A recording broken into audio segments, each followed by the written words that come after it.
it's just the nature of consciousness.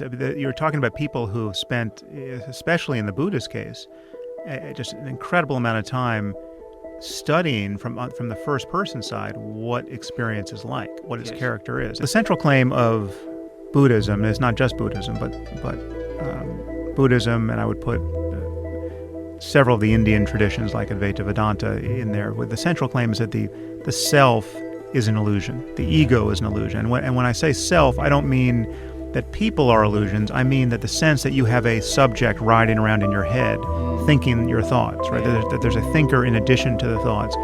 That's an illusion. Yes. And that makes perfect sense neurologically because there's no place in the brain for your ego to be sitting. There's no central place where everything comes together. There's no unchanging center in the brain.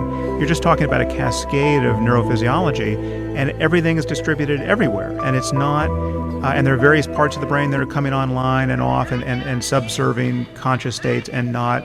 It's a process. And if you could experience consciousness as a flow of sensory and emotional and interoceptive experience without the sense that there's an unchanging center riding around on that flow, right?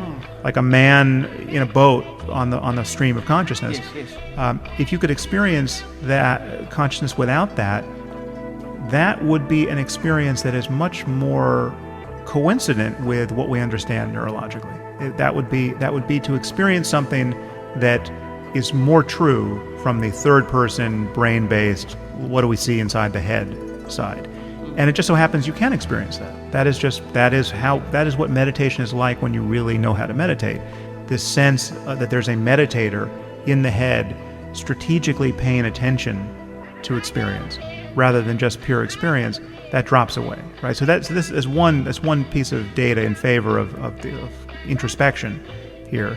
And it's not a piece that the Western intellectual tradition or the Western spiritual tradition ever got a good handle on. I mean, so yes, you can find specific Christian and Jewish and Muslim mystics making these noises, but when they make these noises sufficiently, they start to sound like Buddhists, and their co-religionists want to kill them rather often.